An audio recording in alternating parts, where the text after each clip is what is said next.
Olha, primeiro que eu entendo que a gente evoluiu sim. Até pelo contexto do jogo, foi um jogo onde não teve bola no chão, né? Primeiro porque infelizmente o gramado estava em péssimas condições para isso. A bola não estava rolando, estava sempre viva. Segundo porque pela característica do jogo que o adversário propõe, não é um jogo de bola trabalhada, é um jogo de ligação direta em primeira e segunda bola. E a maior parte do tempo nós tivemos situações de vencer os duelos defensivos, equilibramos boa parte do jogo, porque é um jogo onde você não sabe onde a segunda bola vai cair, você tem que tentar diminuir a margem de erro. Então nesse contexto sim, se é um jogo jogado num gramado melhor, numa condição melhor, um adversário que tem um jogo daqui a pouco mais propositivo, que trabalha um pouco mais a bola, que é natural dos times da Série A, e principalmente do nível do Corinthians, o jogo se torna um jogo um pouco mais franco, um pouco mais técnico. E sobre a questão dos jogadores que entraram, não tem a ver com convicção, tem a ver com característica. Os jogadores que estão conosco, eles estão treinando bem, estão se desenvolvendo, estão mostrando no dia a dia que estão merecendo oportunidade.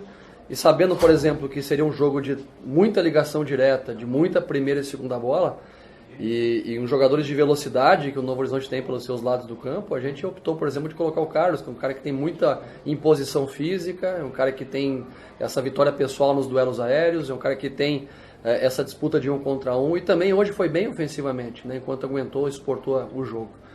E ele vem mostrando no dia a dia que tem condições para brigar pela posição, porque não desistiu nunca. Mesmo no primeiro momento estando fora do contexto, ele acabou trabalhando, buscando, humildemente buscando seu espaço. E hoje o meu papel como treinador é recompensá-lo por isso. O próprio Ederson que entrou é um segundo volante de chegada, de pisada na área adversária.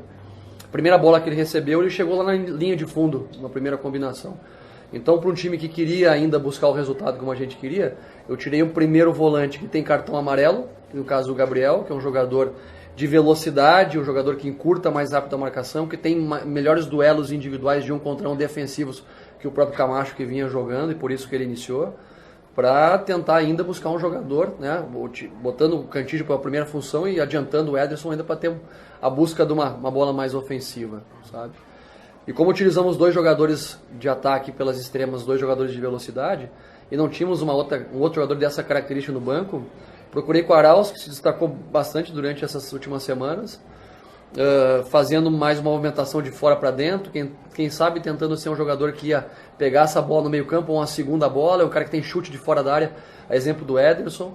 Então o papel do treinador não é que ele tenha que repetir o mesmo time sempre, ele tem que entender as características do jogo, as características do jogador que você tem na mão e tentar complementar uma coisa a outra. É isso que a gente está tentando fazer. Thiago, o Corinthians teve um longo tempo de trabalho, Folgou no final de semana passado, teve aí de segunda a sexta para preparar a equipe e esse jogo finalmente contra o Novo Horizontino.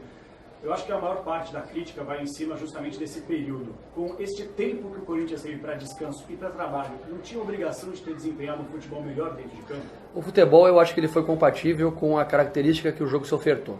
Era um jogo de primeira e segunda bola, era um jogo onde eu já mencionei, infelizmente, um gramado em péssimas condições de a bola rolar. A bola estava sempre dando na canela, então você tinha que dar 3, 4 tempos na bola. Eu não sei também o que a federação fala em relação a molhar o gramado, porque é um gramado que fica lento, devagar, o jogo não flui, e aí para um time que quer ser técnico acaba tendo problema em relação a isso. Então pelo tempo que a gente trabalhou, a gente precisa vencer. O torcedor corintiano espera a vitória, independente da circunstância e da qualidade do jogo ou não. Nós temos que levar em consideração que o Novo Horizontino é um dos maiores pontuadores da competição, não perdeu ainda dentro da competição, e porque tem uma característica de jogo muito agressiva, empatou com o São Paulo no Morumbi, outros resultados importantes, sabe? Então daqui a pouco parece que a gente jogou contra uma equipe desprezível, isso é um engano. A gente jogou com uma ótima equipe, muito competitiva, compacta e com uma característica de jogo que é difícil de jogar, porque não tem jogo curto, é primeira e segunda bola, pau, chuta-se de qualquer lado, arremesso lateral de qualquer região do campo dentro da área, então é um jogo diferente, onde os jogadores têm que se adaptar, não estão tão acostumados a isso, mas se tratando de Corinthians a gente tem que vencer, sempre, e a gente tem que melhorar, principalmente no que diz respeito, daqui a pouco, a capacidade individual de entender o jogo e superar o adversário, mesmo na característica de jogo do adversário. Você vem de uma vitória de vida junto ao Atlético e hoje está no Corinthians enfrentando circunstâncias, inclusive, de tempo, de natureza, como aconteceu lá na Fazendinha. Você acha que com a pressão vai superar essas adversidades? Ah, sem dúvida, tenho certeza disso, até porque a equipe do Corinthians é uma equipe que oferta toda a condição para o treinador trabalhar, é uma equipe que é um clube que dá condições para os seus jogadores desempenharem seu melhor. A gente está no caminho, tenho certeza disso, convicção. O que a gente precisa é ter uma sequência de resultados. Estou muito confiante que nós temos que fazer um grande jogo contra o Ituano na próxima rodada. A distância ainda para os líderes do nosso grupo ela é pequena, né? E nós temos muita confiança que vamos fazer ainda, né, por merecer a classificação. Thiago, o quanto preocupa nessa fase do Corinthians, porque o torcedor corintiano, ele, né, sabemos da pressão que acaba atingindo o treinador, comissão técnica, jogadores, enfim. Que a vitória não vem, né? E a pressão ela só vai aumentando. E o torcedor corintiano já está pensando no jogo contra o Palmeiras, claro que ainda tem contra o Ituano. Mas como suportar essa pressão que a cada jogo está aumentando mais? Do jeito que eu estou aqui, né? De cara limpa, de peito aberto, conversando com vocês, da mesma maneira franca que converso com meus jogadores, né? Sem muito mistério. Eu sei que, naturalmente, para você estar num grande centro e num grande clube, existe a cobrança por resultados, mas, ao mesmo tempo, nós temos outros exemplos aí de equipes que, às vezes, não iniciam tão bem o primeiro passo, numa reformulação como nós estamos vivendo, e depois as coisas começam a andar e se transformam e a gente termina o ano em alta, sabe? Então, isso é sazonal. Eu tenho certeza que isso é uma conta que está nos fortalecendo, ruim de administrar nesse momento, principalmente a pressão externa, né, o que acontece, que afeta muitas vezes a política interna do clube, mas ali no dia a dia nosso é muito tranquilo e as convicções continuam as mesmas. Tiago, você falou de política. Ontem a gente acompanhou um protesto de poucos torcedores, mas um barulho ali na chegada do hotel, onde eles fizeram questão, inclusive, de destacar que eles apoiavam você, apoiam o time, né? E era um protesto contra a diretoria. É um ano eleitoral no Corinthians, de alguma forma também essa efervescência da torcida ganha contornos políticos, naturalmente. Você teme que essa efervescência de alguma forma respingue em você e no seu trabalho? Eu vim para cá sabendo que era um ano político, um ano de eleição, né? Então não me surpreende nada esse tipo de ação. Na verdade, o que acontece no Corinthians é um reflexo social, né? O que acontece na política nacional, para presidentes, para prefeitos, vereadores, governadores, né? Aquela velha e boa politicagem, né? De muitas vezes denigrir quem está dentro para valorizar quem está fora, né? Então, estou muito tranquilo em relação a isso, né? Tenho apoio da direção, muito confiante também no que foi passado pela direção desde o início, que a gente possa ter uma temporada, mesmo nessa turbulência política, estável até o final do ano. Thiago, você chegou agora ao quinto jogo no Campeonato Paulista sem vitória. Sim. Quando você viu essas situações de outros times, você sentiu a mesma coisa que está sentindo agora? E como você lidou com isso? Óbvio que tem que ganhar o próximo jogo, mas existe um tipo de cuidado maior. São 5 jogos no Corinthians sem vitória no Campeonato Paulista, ameaçando até não classificar para as quartas de final. Como é esse momento para você? Momento duro, porque a gente espera vencer. E o Corinthians tem a obrigação de vencer sempre. Independente do adversário que for, em que circunstâncias que for, ele vai ser sempre cobrado para vencer. Então nós todos internamente temos esse discernimento. A cobrança ela existe, natural, interna, por parte da gente mesmo em relação aos atletas, os atletas entre eles, né? E não tem outra solução a não ser continuidade. Continuidade é resiliência, persistência, é continuar tendo a convicção que a gente está trabalhando no caminho certo, entendendo a característica de cada jogo, mas sem perder o norte, sem perder a essência do trabalho de uma equipe que tenta ser agressiva, tenta ser protagonista, tenta jogar, né, dentro das circunstâncias que se apresentam, e aí só a continuidade que nos dá essa confiança para ter o sucesso. Thiago, por gentileza, claro, é cultural, né? O técnico sempre é mais cobrado nesse momento e acaba sendo o maior culpado, às vezes até o único culpado, né, depois de uma sequência. Só que a gente vê em campo jogadores com categoria, com técnica, que a gente já viu em outros momentos, errando domínios fáceis, decisões, tomadas de decisão a errado, a pior possível, e isso compromete também o trabalho. Você blinda teu elenco, você divide culpa, técnico, jogadores, e o que você está percebendo nesse momento, depois de um período de 2 meses, você completou ontem 2 meses, muito pouco, mas o que eles estão mais tendo dificuldade de absorver nesse momento e que isso está influenciando nos resultados negativos? Olha, quando a gente entende, né, que resultado negativo é empate, pensando em Corinthians, né, você não pode criar uma celeuma, né, a cada resultado. Você tem que ter o discernimento de entender o porquê aquilo aconteceu. E diariamente a gente conversa individualmente com os jogadores, coletivamente, para que as coisas tomem um rumo e a gente compartilhe tudo.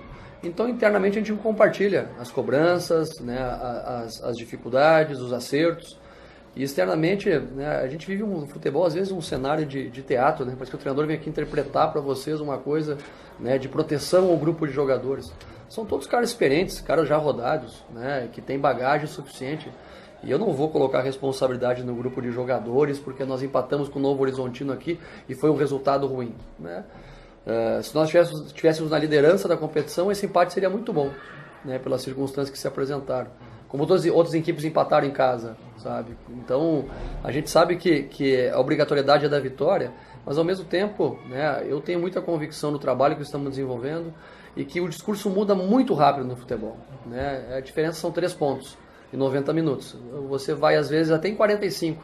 Você vai do céu no primeiro tempo, no inferno no segundo, na quarta-feira muda tudo. Então, eu estou blindado e vacinado com isso. Meu foco é o próximo jogo, é o próximo treinamento e principalmente estar fechado com o grupo de jogadores que até o momento têm sido muito fiéis comigo. Professor, você gostaria de contar com o Michael. Demonstrou isso. Era um jogador extremamente habilidoso. O senhor vê a possibilidade de trazer uma outra peça para o Corinthians para compor a sua equipe de trabalho? Olha, a gente está buscando, prospectando sim. Nós temos jogadores que ainda estão no departamento médico que tem que retornar à equipe. Caso do Ramiro, caso do próprio Johnny Gonzalez, caras que têm que chegar numa condição boa, que têm potencial para serem titulares do time, sabe? Então nós ainda internamente estamos buscando alguns reforços e atentos ao mercado, né, junto com a direção, porque se houver uma possibilidade de um jogador de altíssimo nível que chega com a chancela de colocar a camisa e sair jogando, provavelmente o Corinthians vai tentar buscar. Obrigado. Thiago, você, para o torcedor que não sabe, é um cara extremamente transparente com a gente no dia a dia no CT, em entrevista coletiva já há algum tempo, mas me chama a atenção na sua primeira resposta que você, até questionado pelo Ortega, disse que o Corinthians não desempenhou um futebol ruim, né? Mas pelo que a gente vem, né, analisando, ouvindo e lendo, talvez essa tenha sido a atuação que menos chamou a atenção pelo seu estilo de jogo desempenhado no Atlético Paranaense e agora no Corinthians também. Eu queria entender, né, como você passa para o torcedor que de fato essa atuação não foi talvez a pior que o Corinthians teve no ano, sem tirar a fora da câmera, claro. Porque o resultado ele fala muito além das justificativas. Se eu tentar, né, e como já falei anteriormente, mas passou batido, né, e eu vou reiterar, num gramado onde a bola não rola bem, a bola fica viva, tecnicamente não tem jogo. É parecido com jogar dentro d'água, que nem jogo contra o Santo André. E aí, num gramado onde ele é seco e alto, a bola não rola com velocidade. Pode parecer uma coisa bem pequenininha, bem minúscula, sabe? Mas que no jogo técnico, no jogo de circulação, no jogo de velocidade, faz diferença. Eu não estou isentando nossa equipe de responsabilidade. Eu estou dizendo que nós temos a responsabilidade de vencer sempre. E porque acreditamos que o Corinthians tem que ter jogadores melhores que todas as equipes do interior, né? E também temos que ter a capacidade coletiva de superá-las. Mas tem circunstâncias que às vezes não colaboram para isso. Vou reiterar, a equipe do Novo Horizontino é uma equipe que hoje é uma das líderes da competição, não perdeu ainda. Jogando aqui dentro é um jogo muito duro, difícil, porque não tem circulação, é imposição física. E a equipe que consegue ter uma característica desse jogo acaba levando um pouco de vantagem em alguns momentos. E mesmo assim foi um jogo muito parelho, sabe? Onde a gente também teve chance de fazer o gol, saiu na frente, tomamos um gol num bate-rebate, num arremesso lateral, né? E aí você vai perguntar para mim, mas não é treinado? É. Mas quando o cara arremessa uma bola para dentro da área, como é que eu vou adivinhar, ou algum jogador vai adivinhar onde vai cair a segunda bola? Você tenta diminuir a margem de erro, sabe? Então são detalhes que não servem de explicação para o torcedor, né? Não convence o torcedor, mas que quem está dentro do contexto entende que são importantes para fazer a diferença para você vencer ou não. Então, como eu falei, a minha convicção é no trabalho, é na continuidade, a gente vai continuar buscando evolução, né? E como mais uma vez, a diferença do sucesso e do insucesso são 3 pontos. Thiago, você falou que a questão do gramado, a condição do gramado, que esperava um jogo físico, né? Como foi o jogo mais físico. Analisando já como era a situação do gramado no Novo Horizontino, por exemplo, a opção por jogar com 2 extremos e não colocar de repente mais uma presença ali, mais um jogador perto do Bozé, de repente o Lova, algum jogador nesse sentido, para ajudar nesse combate, ajudar nessa questão física aí na segunda bola. Por que você não fez essa opção e você veio para cá jogando com 2 extremos, 2 jogadores que têm mais características de conduzir bola no gramado que você já imaginava que não estava tão bacana? Não imaginava, até porque foi a primeira vez que o gramado estava nessa condição. A gente sempre teve por praxe saber que o gramado era de altíssima qualidade aqui. Mas se eu não estou equivocado, tiveram 2 preliminares ainda, ou uma preliminar antes do jogo, sabe, na véspera de um jogo tão importante como esse. Então não imaginava, até porque estrategicamente nós sabíamos pelo jogo físico que precisaríamos de imposição. Então a gente colocou o Carlos e o próprio Gabriel para isso. E 2 jogadores de muita velocidade até para aproveitar também o contra-ataque, né? Porque os jogadores de velocidade do próprio Novo Horizontino, eles teriam que acompanhar nas laterais, os laterais do Novo Horizontino teriam que também sofrer atrás dos nossos jogadores de velocidade. Então um jogo mais franco nesse sentido. Thiago, logo que você chegou... Desculpa, só mais uma, João. Pode ser? Logo que você chegou, eu vi você perguntando ali para um funcionário se eles iam molhar o gramado. Enfim, acho que foi essa a pergunta, foi o que eu vi. Você sentiu essa dificuldade quando você chegou no estádio, você foi olhar, você já viu que estava ruim? Porque você falou bastante sobre isso já na coletiva. Por isso que eu trago essa observação que eu vi você fazendo antes do jogo começar. E quando você voltou para o vestiário, você deve ter falado disso com os jogadores. Como você tentou minimizar essa situação? O primeiro discurso dos jogadores quando eles voltaram ao aquecimento é o seguinte, ó, não dá para tocar a bola, o gramado está muito ruim, a bola está viva. Sabe? E aí você, que é um time que tenta tocar a bola num gramado onde fica difícil, né, o Novo Horizontino não tentou tocar a bola em nenhum momento, não circula a bola, o Novo Horizontino joga a primeira e segunda e ataca a velocidade. Sabe? Então para eles não faz diferença isso. Minha preocupação é, se nas maiores ligas do mundo, né, as equipes molham o gramado pré-jogo e também durante o intervalo, é porque tem uma razão para isso, né? Para o jogo mais veloz, para a bola ficar mais rápida, para mais qualidade na hora da recepção de passe. O companheiro falou uma hora sobre a questão de técnica individual dos jogadores, mas também fica prejudicado em função disso, sabe? E aí o jogador que é de excelência, ele vira, né, um jogador normal, ou até passa por perna de pau nesse sentido. Então, perguntei sim, porque a gente quer qualidade de jogo.